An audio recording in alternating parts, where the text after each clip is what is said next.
जब माँ बाप गलत हो तो ऐसे सबक सिखाए। किसी गांव में एक बूढ़ा व्यक्ति अपने बेटे और बहू के साथ रहता था।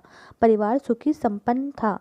किसी तरह की कोई परेशानी नहीं थी। बूढ़ा बाप जो किसी समय अच्छा खासा नौजवान था, आज बुढ़ापे से हार गया था। चलते समय लड़खड़ाता था। लाठी की जरूरत पड़ने लगी थी। चेहरा झुर्रियों से भर चुका था। बस अब अपना जीवन किसी तरह व्यतीत कर रहा था। घर में एक चीज अच्छी थी कि शाम को खाना खाते समय पूरा परिवार एक साथ टेबल पर बैठकर खाना खाता था। एक दिन ऐसे ही शाम को जब सारे लोग खाना खाने बैठे, बेटा ऑफिस से आया था। भूख ज़्यादा थी, जल्दी से खाना खाने बैठ गया और साथ में बहू और उसका एक बेटा भी खाने लग गया।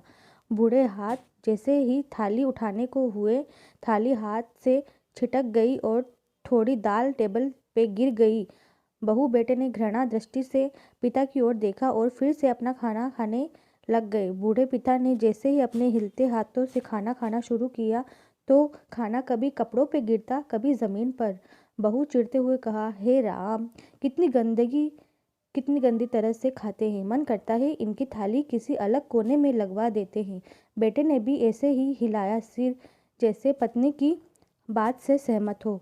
उनका बेटा यह सब मासूमियत से देख रहा था। अगले दिन पिता की थाली उस टेबल से हटकर एक कोने में लगवा दी गई। पिता की डबडबाती आंखें सब कुछ देखते हुए भी कुछ बोल नहीं पा रही थी। बूढ़ा पिता रोज की तरह खाना खाने लग गया। खाना कभी इधर गिरता, कभी उधर। छोटा बच्चा अपना खाना छोड़कर लगातार अपने दादा की तरफ देख रहा था।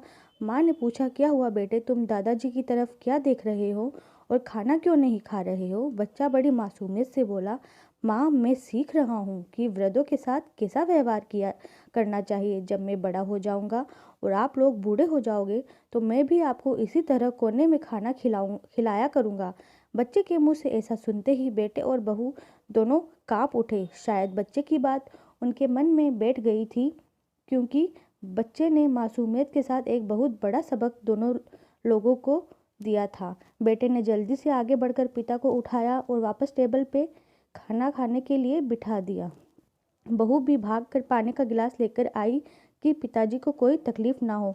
इस कहानी से यह शिक्षा मिलती है कि माँ बाप इस दुनिया की सबसे बड़ी पूंजी हैं।